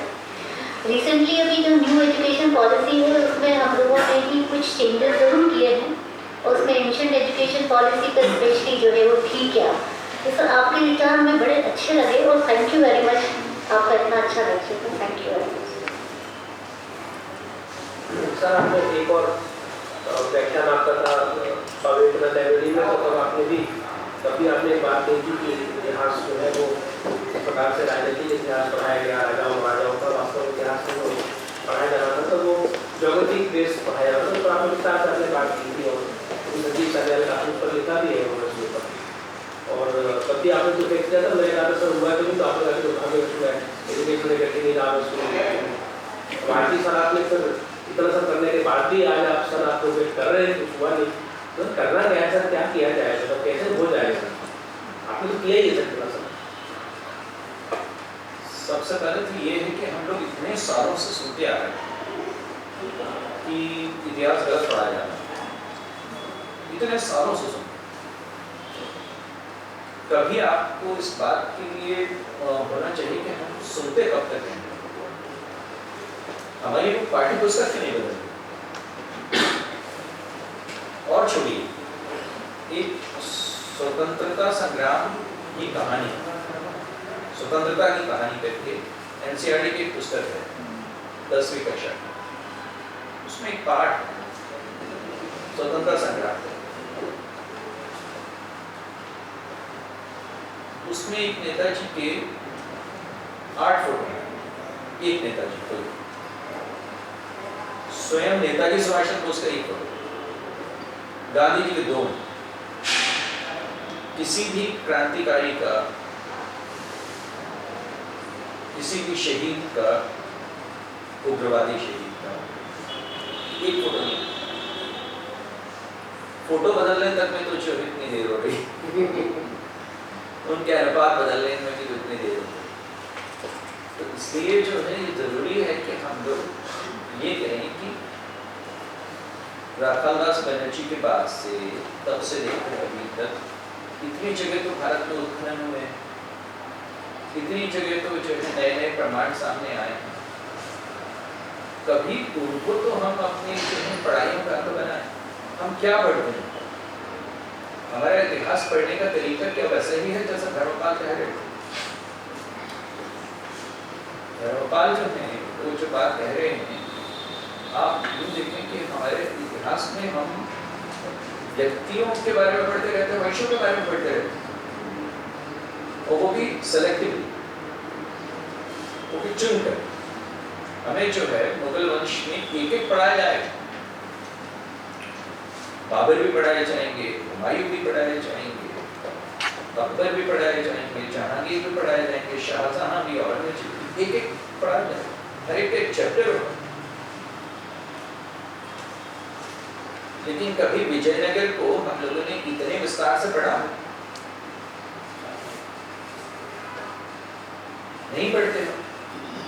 धर्मपाल जो है जिन सामुदायिक गांवों को जो है तंजौर में ढूंढे थे, तंजावुर में, कभी उनके बारे में हमारी कुछ जानकारी है? हमारी पुस्तकें मेंशन करती हैं। तो वो परेशानी वहां है। और फिर व्यक्तियों का इतिहास, वंशों का इतिहास पढ़ने से कुछ नहीं बदल रहा।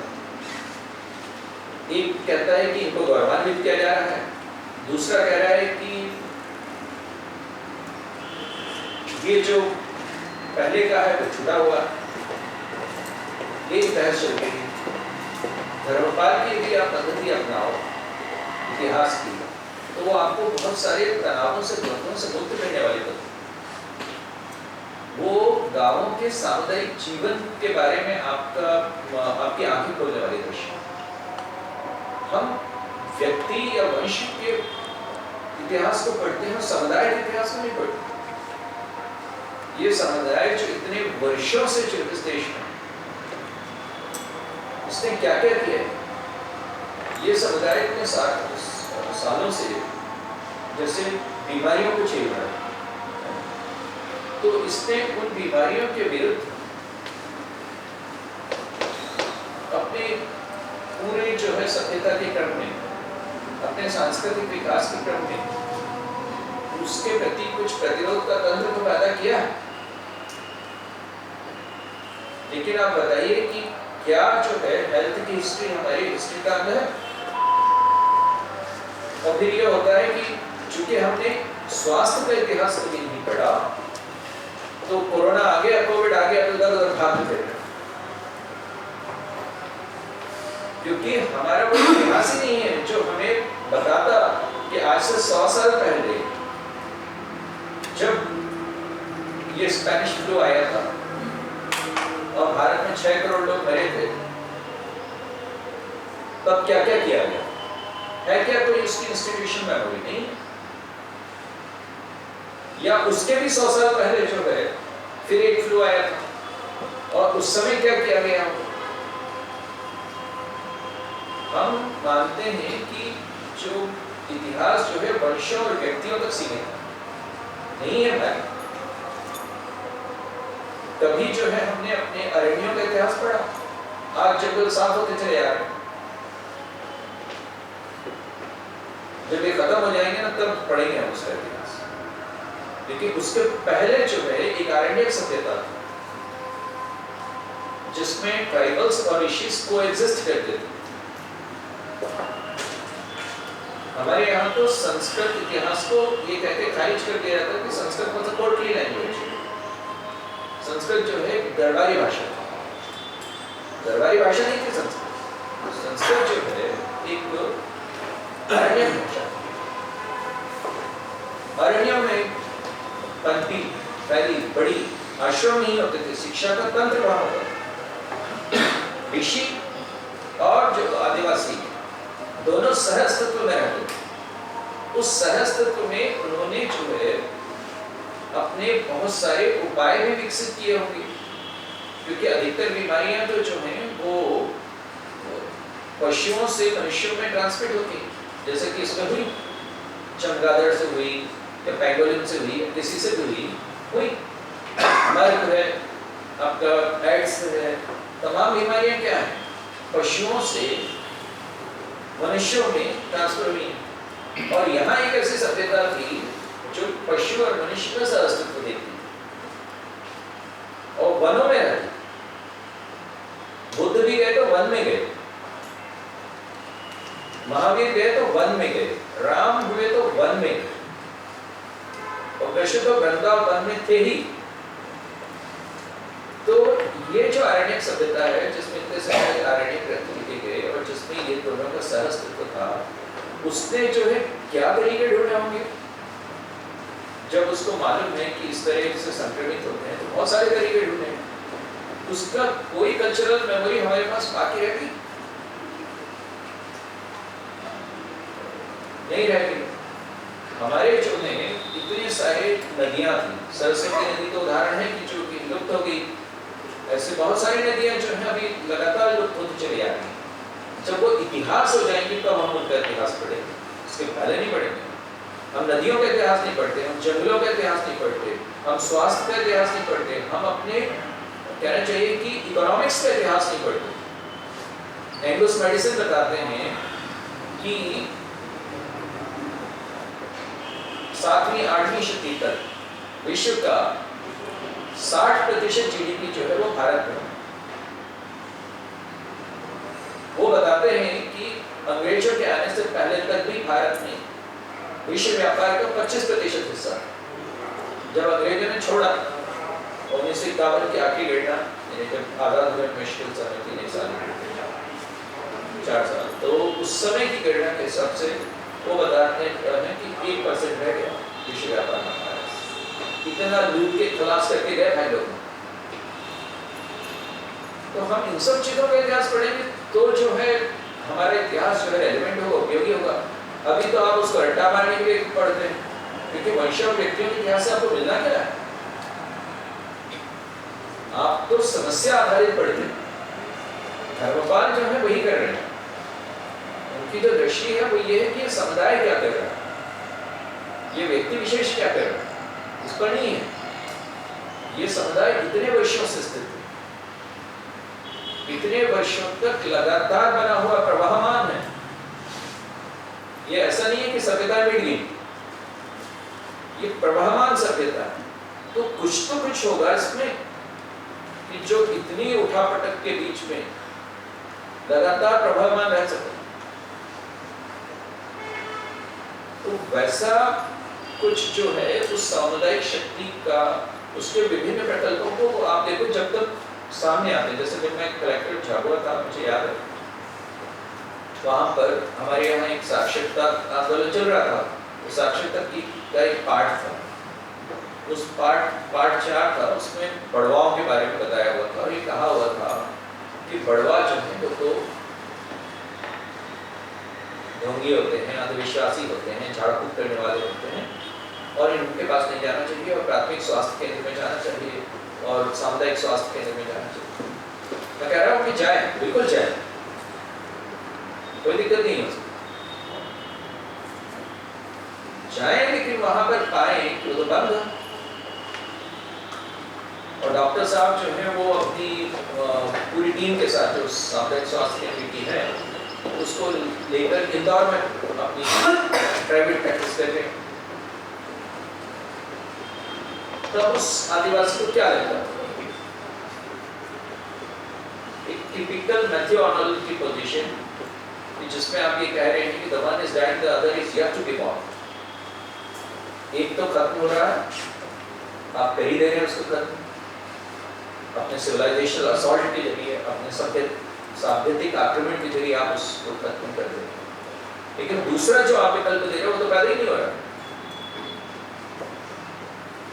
तो आप बड़वाओं के बारे में पढ़ा रहे हैं कि वो साहब अंधविश्वासी है। मैंने क्या किया कि चूंकि धर्मपाल वगैरह उन सबका मैंने उल्लेख किया ही, तो मैंने एक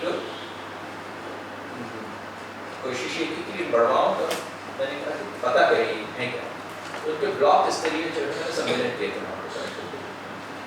और उनका पूरा डॉक्यूमेंटेशन किया एक एनजीओ की मदद से, जो भी वो बता रहे थे। तो और बड़ा आश्चर्य की बात है, यानी हमारे कॉन्वेंट के बच्चे के सामने यदि आप 10 पौधे रख दो तो वो पौधों के नाम नहीं बता पाए।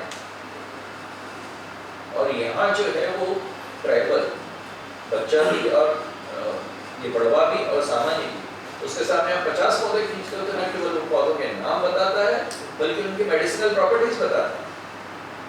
और आप कहते हो कि उसके पास साइंटिफिक टेम्पर नहीं है। साइंटिफिक टेम्पर इसके पास है जो गवर्नमेंट एजुकेशन में पढ़ लिया। तो धर्मपाल जो है उन्होंने इसी चीज पर हम लोगों का ध्यान दिया। मैंने जब वो किया और उसके बाद एक दिन मैं मेरे घर में अपनी लाइब्रेरी है काफी पुस्तकें, वहाँ पर एक पुस्तक पढ़ी हुई थी प्रकाश निगेटिव, तो मैं उसको पढ़ रहा था। तो पढ़ते पढ़ते मुझे याद आया कि यार इसके बारे में तो उसने भी उस दिन वो, फिर मैंने वो निकाला वो जो डॉक्यूमेंटेशन लोगों ने किया और फिर लोगों को काम पे लगाया कि यार देखो कि इनमें समानताएं हैं, बहुत ही स्ट्राइकिंग सिमिलैरिटीज मिली। तो कुछ ऐसा हुआ था कि जो लोक से शास्त्र में गया या कुछ ऐसा था कि जो शास्त्र से लोक में संचलित हुआ, लेकिन एक ट्रांजैक्शन था वो उस तरह का मेडिकल निमेसिस नहीं था जिसके बारे में इवान इलिच कहते हैं कि साहब एक समय स्थिति ये आएगी कि हमारे दाएं नथुने का एक डॉक्टर होगा और हमारे बाएं नथुने का दूसरा होगा, इतने एक्सपर्टीज। वो वैसा वाला नहीं था, वो ऐसा होलिस्टिक क्या जो विशेषज्ञों पर निर्भरताओं को नहीं पैदा करता, जो समुदाय को सशक्त करता, समुदाय में संचलित होता, जिसके कारण ये स्थिति थी किस समय में और आज भी थोड़ी थोड़ी बची रह गई है कि हमारे परिवार का पहला हेल्थ रेफरल सेंटर कौन है? हमारी दादी, हमारी माँ। वो उसी से ही है क्योंकि उन्होंने वो ज्ञान जो है उससे संचित हुआ है। तो उस समुदाय में ये मानना कि नहीं ये तो सिर्फ अंधविश्वास ही है, उससे इनकार करते हैं धर्मपाल। धर्मपाल ये कहते हैं कि इनके भीतर इतने वर्षों से इन्होंने कुछ किया है, कुछ संजोया है। वो क्या है? उसका भी कोई इतिहास होगा, उसको पढ़ो। वहाँ मैंने देखा कि झाबुआ में कुछ अंग्रेज आए हुए थे, यूरोपीय थे, हम लोग सभी यूरोपीय को अंग्रेज बोलते थे। तो वो जो है इन बड़वाओं से पूछताछ कर रहे थे। मुझे पता लगा कि वो लोग आए हैं बुलाया और हटाया हमने, क्योंकि सर जानते हैं कि होम डिपार्टमेंट का एक प्रोटोकॉल कांड के बाद से वो निकला हुआ है निर्देश कि ट्राइबल एरिया में यदि कोई विदेशी आता है तो उसको पहले होम डिपार्टमेंट से परमिशन मिलती है। तो वो जो है मैंने कहा कि आपने परमिशन दी है होम से? उन्होंने कहा नहीं, मैंने कहा तो निकल जाएगा अपने से। फिर मैं पूछा आपको बिठा के तुम ये आए किस लिए? तो कह रहे थे कि साहब वो हम जरा जो कुछ पौधों के बारे में जो इंडिजिनस नॉलेज है उसके बारे में लेने के लिए जानकारी आए थे। वो लिंगास और सीमा रायनी के लोग थे, उनके लिए जो है ये फर्स्ट रेफरेंस पॉइंट है। हमारे लिए वो निरक्षर लोग हैं जिनको हमें साक्षरता कक्षा वो चौथा पाठ पढ़ाना, तुम निरक्षर हो, तुम अंधविश्वासी हो, आप व्यक्ति की आत्मश्रद्धा खत्म करके और सोचते हैं कि वो जो है विकसित हो जाएगा।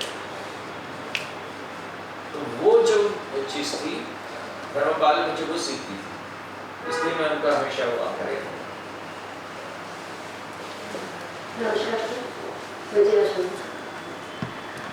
आपका उद्बोधन हमेशा ही बहुत अच्छा रहता है, आज भी बहुत अच्छा रहा। एक रिक्वेस्ट करना चाह रही थी कि जब भी आपका उद्बोधन हो, यदि शैक्षणिक संस्थाओं में हो तो और भी बहुत लोग लाभान्वित हो सकेंगे, ऐसी मेरी रिक्वेस्ट है। आपका मेरा इंगानी है शैक्षणिक संस्थाओं में तो चाहिए चतुर्वेदी बैठे हुए हैं, हम चाह रहे थे हम लोग 2-4 प्रोफेसर यहाँ तक पहुँच गए किसी भी तरह, लेकिन सभी लोग लाभान्वित हो ऐसा मेरे मन में विचार है। इसलिए मैंने वर्मा से सिर्फ रिक्वेस्ट करूँगी, चतुर्वेदी से भी रिक्वेस्ट करूँगी कि ऐसा हो तो बहुत अच्छा होगा। हाँ, वर्मा जी ने अपने कहीं ये किया है कि इसका जो है लाइव प्रसारण हो रहा है, काफ़ी लोग जो है उसके माध्यम से जुड़े हुए हैं और एक तरह की ये हाइब्रिड प्रोग्राम है। तो इसमें यहाँ के लोग तो जो है उस माहौल को रियल बनाने के लिए जिसमें कोई ट्रांजैक्शन हो सके नॉलेज का, अदरवाइज कि उसमें जा रहा है। हाँ, और शैक्षणिक संस्थाओं से मेरा इंकार नहीं है, जब भी बुलाएंगे मैं जाता भी रहता हूँ कहीं नहीं। इसमें जो आपकी बात में से 5 प्रोफेसर वैसे तो आपका फेसबुक पेज भी एक शैक्षणिक संस्था ही हो गया है पर सर उसमें आप यदि ये भी डाल दें, मतलब किसी ने इन्वाइट किया है पता नहीं सकता कि आज आप कहीं इन्वाइटेड है और आपको कहीं लेक्चर है, तो सर यदि आप उस पर भी आप पेपर को डाल दिया करें कि आज मतलब कि कल वहाँ जाना है। कुछ आशुतोष ने टैग किया था मुझे यंग थिंकर्स फोरम में, तो सर यदि वैसा चला जाए तो सूचना मिल जाती है, कोई संस्था बना रही है पता लगता है। हाँ, शैक्षणिक संस्थाओं में कॉम्पिटिटिव था सर, अभी तो बहुत सारे टीचर से पूछो कि भारत की खोज किसने की, तो भास्कर यादव ने की, पर उसके पहले कहा था मतलब ऐसा सर, मतलब इतने सालों में रट गया लोगों की भारत की खोज किसने की, भास्कर यादव ने की। ऑब्जेक्टिव टाइप क्वेश्चन होगा ना, तो आप देखिए कि जो है किसी भी अन्य उत्तर पे ऐसे काट देंगे वो मुझे वो टीचर याद रहती है अपने बच्चे की, उन्होंने ऐसा काट दिया। वो सर हाथ पे आ गया क्रॉस लग गया। सर नमस्कार।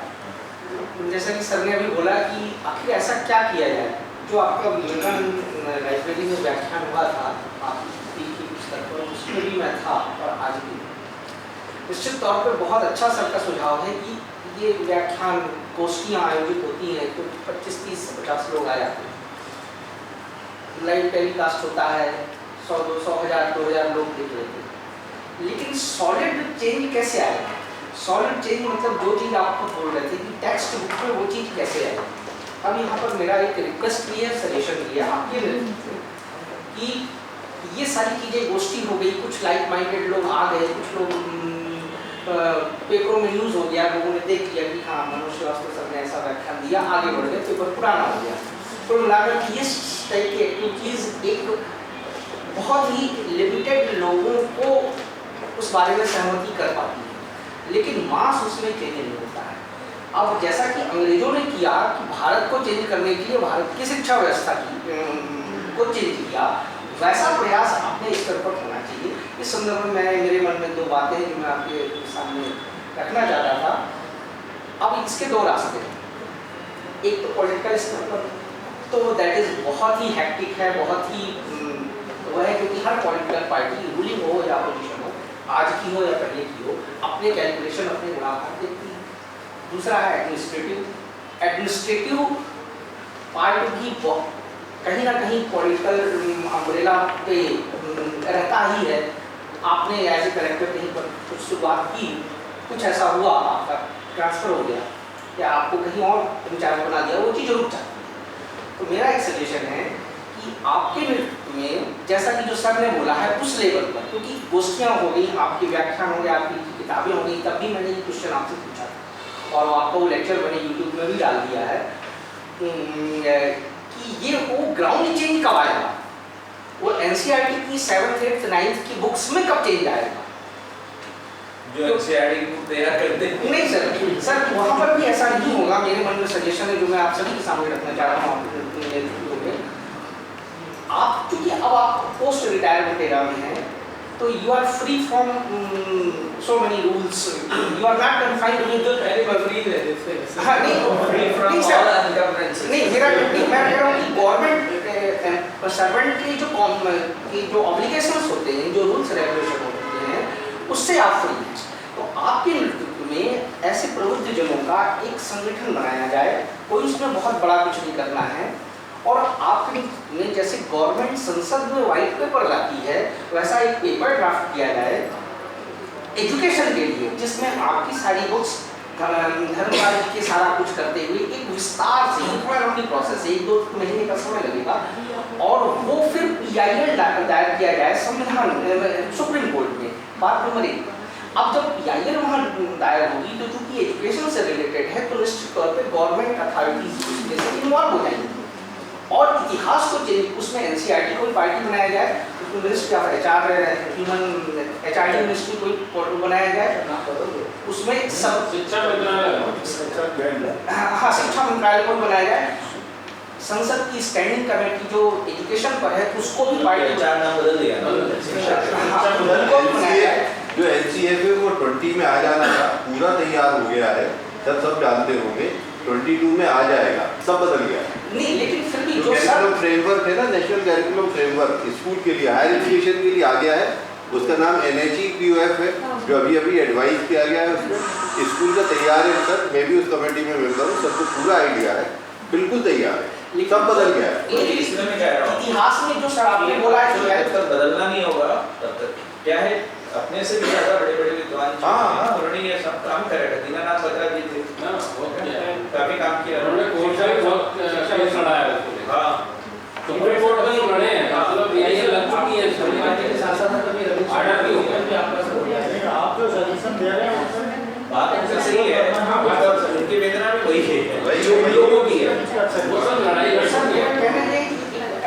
ऑनलाइन टीचर आपका परिचय दे दे तो ऑनलाइन टीचर एक आजकल तो ऑनलाइन हो गई डिसीजन हो गया, आपका डिसीजन आपकी पार्टी है, आपकी पार्टी है, उन्होंने खुद लगाया है और मुकदमा लड़ाया और डिसीजन भी हो गया। आपकी की बुक्स के संदर्भ में, धर्मपाल जी की बुक्स के संदर्भ में कौन-कौन सी बुक्स इंक्लूड करना चाहिए, किससे हेल्प तो बेसिकली मैं चाहता हूँ, और जिसके लिए मैंने जो है लोगों को करता रखा, उस तरह की गंभीरता के साथ हमको काम करना। उन लोगों ने अपनी सभ्यता को, अपनी संस्कृति को नष्ट करने के लिए, उन्होंने अपने इतिहास को नष्ट करने के लिए कितनी मेहनत की, आपकी मेहनत से इनकार नहीं कर सकते हैं। जब तक उतनी ही मेहनत, एकेडमिक मेहनत, मैं नहीं कह रहा कि कोई जुडिशियल मेहनत, मैं नहीं कह रहा कि कोई ब्यूरोक्रेटिक मेहनत, जुडिशियल मेहनत उतनी नहीं है। अब आज देखो आप, और बड़ी करेंगे, वो जो है लिखती हैं और उसमें इतनी जो है बातें अप्रामाणिक लिखती हैं वो, कि उनका खंडन करते करते ही जो है बहुत वो लग जाए। लेकिन एक चीज से उनकी इनकार नहीं किया जा सकता, ये है कि उन्होंने कितनी मेहनत की और जो भी अपने उस पर लिंकर्स के साथ उन्होंने जो भी समझा है, अपने उस निष्कर्ष तक पहुंचने के लिए वो उन्होंने मेहनत की। जब तक आप उतनी मेहनत नहीं करोगे, जब उतनी एकेडमिक मेहनत, कमी है इस देश में इंटेलेक्चुअलिटी की, उस वैरायटी वैरायटी के साथ काम किया जाए। हर जगह आपको मिलेगा। सिर्फ ये तो कुछ उदाहरण ही दिए अपने आप। विज्ञान पढ़ लोगे आप, जो चीज़ें भारत ने आविष्कृत की उनके बारे में जो विज्ञान की किताबों में जो संदर्भ मिलता है वो हमें पश्चिमी संदर्भों से मिलता है। अरविंद शर्मा गुरुजी है सबसे है ना, बहुत सारे काम। क्यों मिलता था? आंतरिक सिद्धांत जो है वो पतंजलि ने किया, उनका कहीं कोई पता नहीं है। गुरुत्वाकर्षण का सिद्धांत जो है वो न्यूटन जी का आ गया सामने, जबकि आंतरिक सिद्धांत वही है। आपके वैशेषिक मत में न्यूटन के 3 लॉज जो हैं उस वैशेषिक मत में साफ साफ दिए हुए हैं, लेकिन आप उनको न्यूटन के 3 लॉज के रूप में जान रहे हो। आपका वैशेषिक प्रत्यय कहीं है ही नहीं। और ऐसे दर्जनों उदाहरण स्थापित तो किया गया, हजारों कहना चाहिए, दर्जनों की। लेकिन आपको कहीं रेफरेंस मटेरियल नहीं है, इसलिए वो जो कह रहे हैं ना कि एक टीम ऑलरेडी उसको काम कर रही है, शुरू हो गया, होगा। धन्यवाद। धर्मपाल शोधपीठ के निदेशक संतोष वर्मा जी से अनुरोध है कि वे 2 शब्द कहें।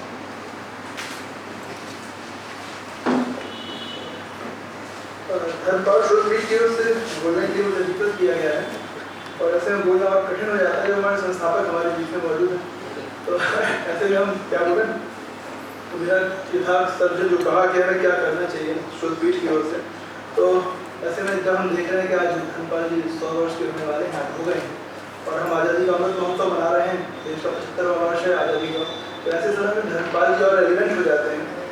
और इस रेलिवेंसी में एक चीज़ है कि जो हम बात कर रहे हैं कि हम उत्तर प्रदेश जो थे, हम 15 अगस्त 47 को से आज़ाद तो हो गए, फिजिकली हम आज़ाद हो गए, पर कहीं ना कहीं जरूरत ज़्यादा इस बात की है कि एक डिकोलोनाइजिंग माइंड और होना चाहिए कि जो मानसिक तौर पर हम उपनिवेश के शिकार अभी भी बने हुए हैं, तो 75 वर्ष में कम से कम हमें ये करना चाहिए कि हम अब एक शुरू करें कि हम अब जो बचे खुचे रेमिनिसेंसेस हैं, जो कोलोनाइजिंग पीरियड था हमारा, तो वहाँ से हम मुक्ति पाई गया। और धर्मपाल, मुझे ऐसा लगता है कि मैं तो नया अध्ययन था हम धर्मपाल का, लेकिन मुझे ऐसा लगता है कि ये बहुत सशक्त उपकरण है कि जो हमें डिकोलोनाइजिंग माइंड की तरफ ले जाते हैं।